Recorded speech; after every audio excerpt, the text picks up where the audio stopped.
breaking news here tonight at 5. The wife of a UPS crew member killed in the deadly November 4th plane crash has filed a lawsuit. Hello, everybody, and thank you for joining us tonight. I'm Doug Proffitt. And I'm Connie Leonard. That lawsuit is against multiple companies that she says are involved in the crash here in Louisville. Dana Diamond was an international relief officer who lived in Texas. Donna Diamond's lawsuit is against VT San Antonio Aerospace, General Electric, and Boeing. VT San Antonio performed maintenance on the plane weeks before the crash. The lawsuit alleges the company should have known the plane was in disrepair or was dangerous or unsafe. The lawsuit makes the same allegations with Boeing. Attorneys say GE made the engine and should have also known the engines were in disrepair. The NTSB preliminary report says the left engine detached from the plane as it was trying to take off. Well, we reached out to the three companies named in the lawsuit, and we are waiting for all of their responses. Well, just a few minutes ago, the Boeing company, provided the following statement saying, quote, "We extend our deepest condolences to the families and friends of those who lost their lives in this accident."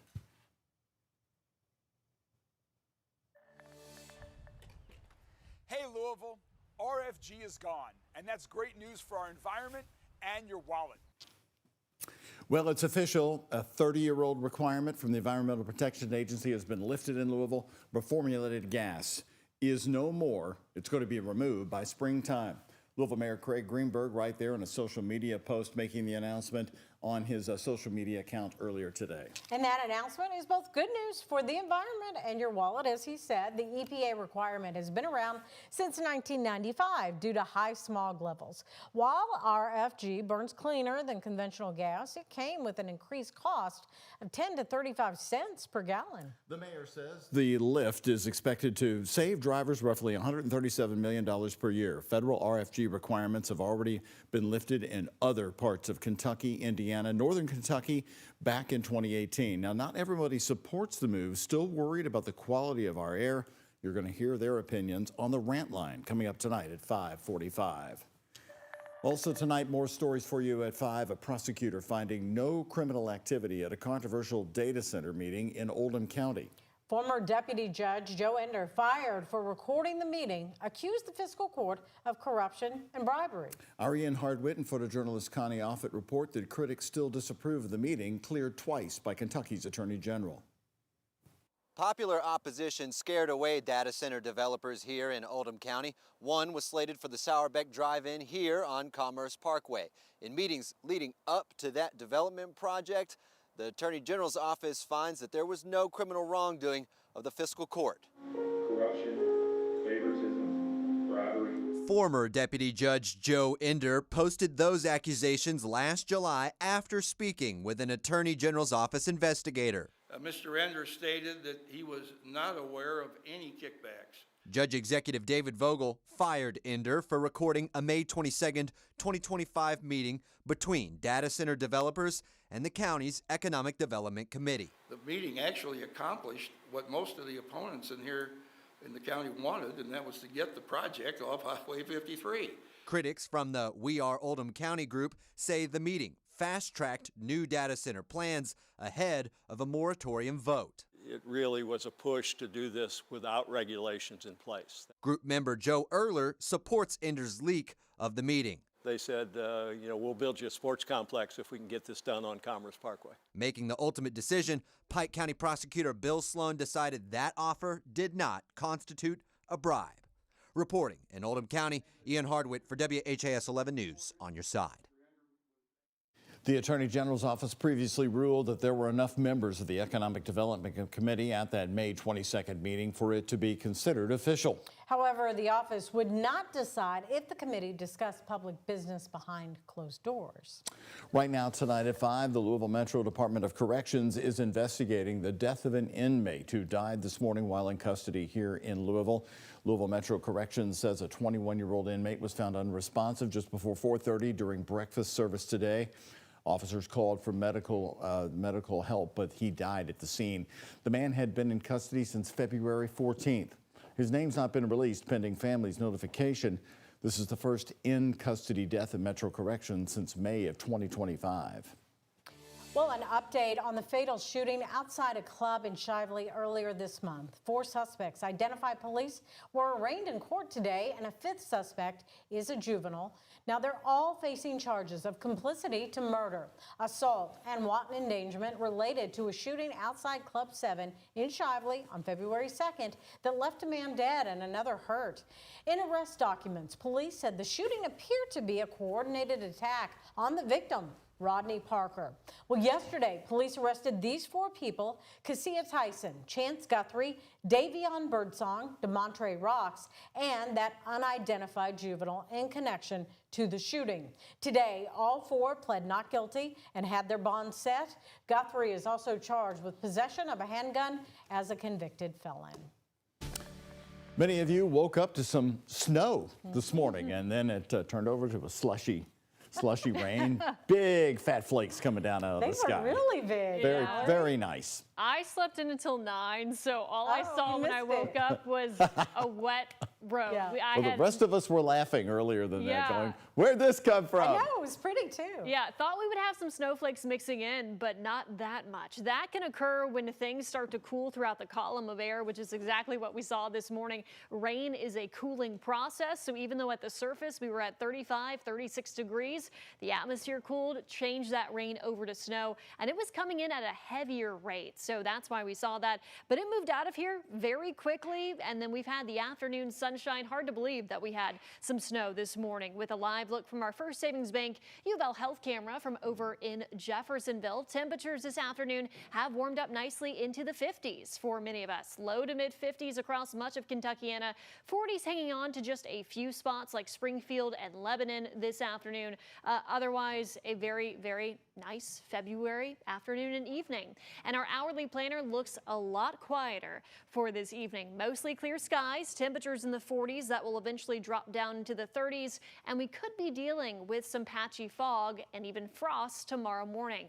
Once that lifts, though, a gorgeous afternoon is on tap. We'll talk much more about the very nice weather Friday and Saturday coming up in our extended forecast. Mallory, thank you. Disaster can strike any community, and many are costly, not only to lives, but millions of dollars. When the tornado touched down in Mayfield in 2021, city and county buildings were destroyed, along with property deeds, licenses, and old documents that dated back more than a century.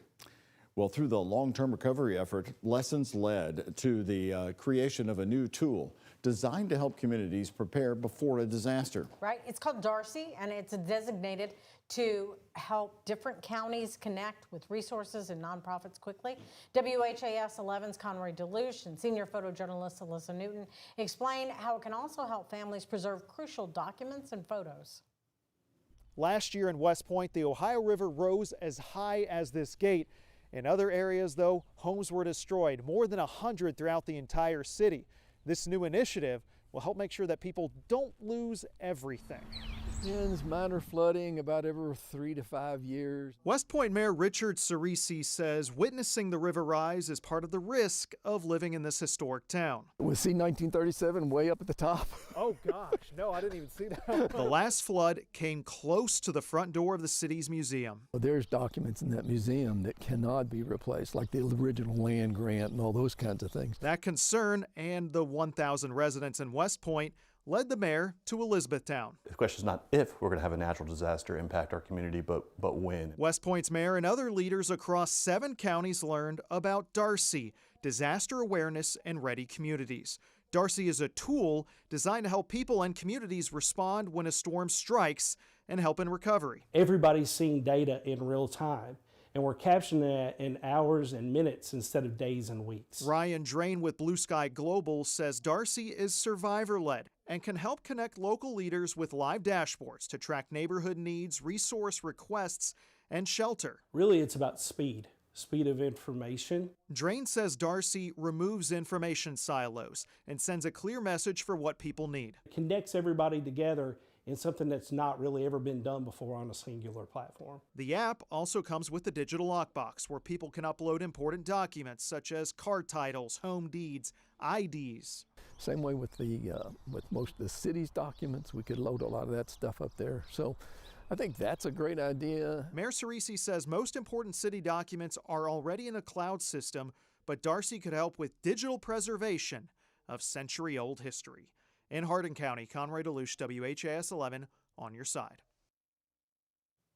And Hardin is one of 7 counties in the Lincoln Trail Area Development District that will get access to Darcy. And people can enroll once it launches there in the next 3 to 6 months, and the first year is paid for thanks to a grant.